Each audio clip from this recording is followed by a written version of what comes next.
নেতৃত্বে আপনারা থানা বিএনপির প্রাক্তন যেসব কমিটি ইউনিয়নের সম্মানিত সকল নেতৃবর্গের নেতৃত্বে 9টা ইউনিয়ন এবং পৌরসভা থেকে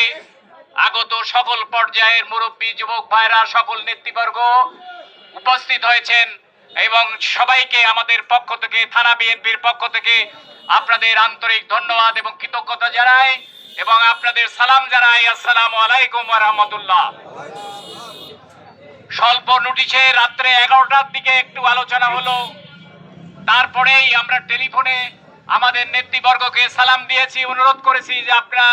আমাদের আপনজনদের সাথে করে আসর বাদ বিএনপি কার্যালয়ে আসেন, সেখান থেকে আমরা এই খোকসা বাজার প্রদক্ষিণ করব এবং আমরা প্রচার করে দেব আগামীকালের জনসভা সফল হোক, সার্থক হোক। মেহেদী রুমির জনসভা সফল হোক, সার্থক হোক। আমাদের নেতৃত্বে আমাদের জেলা আহ্বায়ক কুতুবুদ্দিন আহমেদ এবং সদস্য সচিব জাকির সরকারের এবং মেহেদী রুমির নেতৃত্বে জেলায় মেহেদী রুমি সাহেব তিনি মাঠ পরিদর্শন করছেন। মেহেদী রুমি সাহেব এই জনসভার সফলতা কামনা করে তিনিও মোটিভেশন ওয়ার্কে কিছুক্ষণ আগে কুমারখালীতে এসেছিলেন। ওনার এখানেও আসতে চেয়েছিলেন, কিন্তু পরে জরুরি একটা সংবাদে তিনি কুষ্টিয়া চলে গেলেন। আমরা আগামীকাল সকাল দুপুর 12টার মধ্যে আমরা বাস স্ট্যান্ডে সমস্ত প্রত্যেকটি ইউনিয়নের যারা প্রাক্তন আমাদের সম্মানিত প্রেসিডেন্ট, সেক্রেটারি, সাংগঠনিক সম্পাদক, ভাইস প্রেসিডেন্ট সহ আরো গুরুত্বপূর্ণ যেসব ইউনিয়নের নেতৃবর্গ আছেন তাদের নেতৃত্বে প্রত্যেকটা ইউনিয়ন থেকে আপনারা 12টার মধ্যে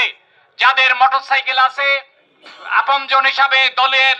বৃহত্তর স্বার্থে ম্যাডাম খালেদা জিয়ার কথা চিন্তা করে আগামী দিনের ভবিষ্যতের আমাদের অহংকার তারেক জিয়ার কথা চিন্তা করে আপনারা দয়া করে যার যার মোটরসাইকেল আছে নিজ দায়িত্বে আপনারা 12টার মধ্যে বাস স্ট্যান্ড হারিফ কাউন্টারে আপনারা পৌঁছায় যাবেন এবং বাস স্ট্যান্ড থেকে আমাদের মহেন্দ্র তারপরে ছোটখাটো গাড়ি যদি যেভাবে পান সেইভাবে নিজ দায়িত্বেই আপনারা সেইভাবে গাড়িতে ভাড়া করে আপনারা উঠে পড়বেন এবং আমরা 1টার মধ্যে আমরা যে মন্ডল পাম্প আছে সেই মন্ডল পাম্পের ওখানে আমরা অপেক্ষা করব, যে জায়গায় নেমে সবাই একসাথে আমরা মিছিল করে মাঠ প্রাঙ্গণে প্রবেশ করব। এই জনসভার প্রধান অতিথি হিসেবে আসবেন আমাদের জনপ্রিয় নেতা, কেন্দ্রীয় নেতা এবং রাজশাহীর কৃতি সন্তান বারবার নির্বাচিত সাবেক মেয়র জনাব মিজানুর রহমান মিনু ভাই এলো সেই গত আগামীকালকের জনসভার প্রধান অতিথি হিসাবে থাকবেন এবং বিশেষ অতিথি হিসাবে উপস্থিত থাকবেন আমাদের সাবেক বারবার নির্বাচিত আমাদের জনপ্রিয় নেতা, আমাদের প্রিয় নেতা মেহেদী রুমি সাহেব, আমাদের সাবেক সংসদ সদস্য, জেলা বিএনপির সাবেক সভাপতি, বীর মুক্তিযোদ্ধা সৈয়দ মেহেদী আহমেদ রুমি, তিনি বিশেষ অতিথি হিসেবে সেখানে প্রাক্তন সদস্য পার্লামেন্ট সদস্য হিসাবে তিনি উপস্থিত থাকবেন। এইরকম ভাবে জেলার যারা আহ্বায়ক হয়েছেন, সদস্য সচিব হয়েছেন তারা থাকবেন, থানার অন্যান্য নেতৃবর্গ, এই 6 উপজেলার যত নেতৃবর্গ আছে এবং পৌরসভার যত নেতৃবর্গ আছে সবাই মিলে সেখানে উপস্থিত থাকবেন। আমরা থানা বিএনপির পক্ষ থেকে আমরা এখানকার আমাদের সমর্থিত আপনজনদের কাছে বিনয়ের সাথে নিবেদন করতে চাই যে আগামীকাল জনসভাকে সাফল্যমণ্ডিত করার জন্য আমাদের কোন কর্মী বাহিনী কালকে কোনো কাজ থাকবে না, বাড়ি থাকবে না, তারা সবাই মিলে আপনজন হিসাবে আমার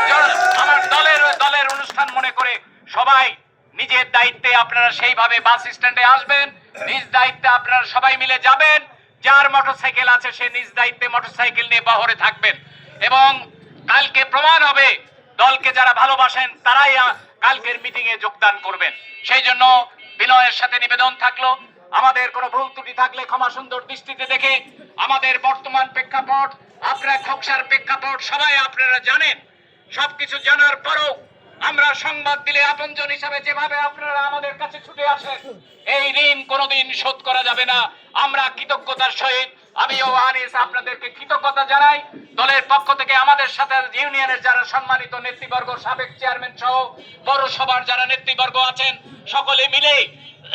আপনাদের আন্তরিক কৃতজ্ঞতা এবং ধন্যবাদ জানাই। আজকের এই মিটিং এ যারা নিজ গরজে নিজ দায়িত্বে যারা নিজের আপনজন মনে করে এই মিছিলে অংশগ্রহণ করেছেন তাদেরকেও আমরা আবারও শ্রদ্ধা ভরে কৃতজ্ঞতার সহিত ধন্যবাদ দিয়ে এবং আগামীকালের মিটিং সফল করার জন্য সবাই মিলে আপনারা মিটিং এ যোগদান করবেন সেই উদাত্ত আহ্বান রেখেই আজকের এই মিটিং এর সমাপ্তি ঘোষণা করছি।